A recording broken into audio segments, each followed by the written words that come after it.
Welcome to the Backstage Experience. This is really cool for us because you're going to be seeing these on a regular basis. These are the faces behind BackstageOL.com. Dave Morales is here. You see Jon Stenvall. We've got David Johnson and James Howes. Jon, I am so excited that we actually get to meet and really go backstage, behind the scenes of what we are all about, and that is music, movies, entertainment, gaming as a whole. I'm just so thrilled to bring this to life. And to kick things off today, we have David Johnson. He took us behind the scenes of DC FanDome. David, tell us all about that. Yes, sir. There was a lot of great things that happened during DC FanDome.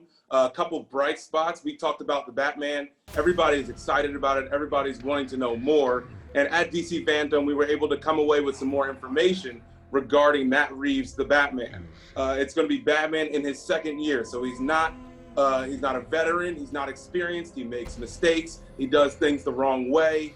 Matt Reeves wants to make this more of a personal drama. Some of the characters that you may know of, the Riddler or the Penguin, they're going to look completely different from what we've seen before in any movie, whether it's Michael Keaton's Batman, whether it's Christian Bale. What we're going to see in this movie is going to be completely different. Think Batman meets Seven or the Zodiac Killer. That's the vibe that Matt Reeves talked about. The second thing we kind of saw was Wonder Woman. Wonder Woman, we saw the official new trailer for Wonder Woman. It looked really good. We got to speak to the cast as well as the original Wonder Woman, Linda Carter herself.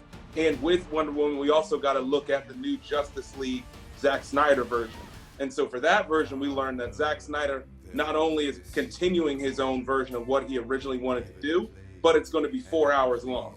It's going to be a 4-hour miniseries that's coming to HBO Max in 2021. So we're going to get 4 different episodes of this Justice League movie so we can better flesh out what Zack was originally trying to do. We also saw a look at The Flash, and we got to talk to Andy Muschietti, who is the director from Flash. You originally may know him from It Chapter 1 and 2. He is doing the Flash story. It's going to be a version of the Flashpoint story that some people may know from the Grant Gustin CW TV series, but this Flash movie is going to be very important because they talked about their buzzword for the entire conference was multiverse.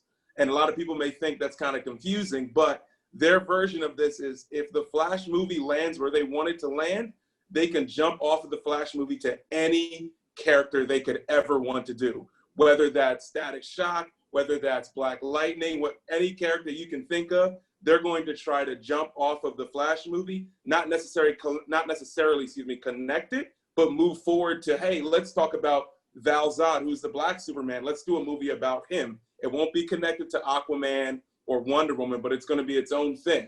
And so the Flash movie, when it lands, if it lands very, very well, which is what they're anticipating, it's going to be a jumping off point for many other movies. And the last thing that we got to see was WB Montreal released their first look at their new upcoming game called Gotham Knights. Now, this game, Gotham Knights, Batman is dead. This story isn't about Batman. It's about the Bat family. It's about Robin. It's about Nightwing. It's about Batgirl. And it's about Jason Todd. And this story that you play through, this game that you play through, it's about them trying to uncover the mystery of the Court of Owls and them going up against the Penguin, the Riddler, Mr. Freeze. It's them going against Batman's villains, but also trying to figure out what happened to Batman, what happened to Bruce Wayne, and how did all of this happen. So that's what we got a peek at during DC FanDome. That is a lot, and thank you for that, David. Now, if anybody wants to go check out the BackstageOL Twitter feed, all of the images are on there, David. You did a fantastic job. You not only attended the DC FanDome, but you were reporting, and there's a great article at BackstageOL.com, so kudos to you, and thank you for bringing that to us. I think it also gets us excited because when you say things about 2021, we're ready. We're done with 2020. We want to get past this year, and we want to move on to some things that are just really exciting and what we're looking for. James, now I want to bring you back into the fold because a lot of people that may be watching us in Houston, Texas, we're on Fox 26, of course, on the morning show, the Isaiah Factor Uncensored, nationwide on the Fox Soul Network. And various other newscasts there on KRIV Houston, but also the YouTube channel. And we urge you to subscribe to that. Go to BackstageOL on YouTube. Lots of subscribers there. Click the bell button so you get our notifications. But the guy, Jon, does a lot of these, and Jon oversees a lot of this. But the guy we just brought on, up and coming, he's a rising star for us, James Howes. how has this experience been for you now that I mean, your TV packages have run, they're online, lots of views. You're getting to see really the magic behind. I guess my question is this what you expected to see, or is it strange to see actors like Bryan Cranston on your computer as you're putting these together? What is that like for you? It's definitely a little surreal because I didn't expect to find a job this quickly after I graduated college, but it's been fun working with all the interviews that I've had, and hopefully one day I'll be able to be in your position. Well, don't get too eager for that, okay? No. No, then people will accuse me of being an Ellen, so I don't want to say that. No, I encourage everybody. Yeah, Dave, always a funny guy. Absolutely. And you know what?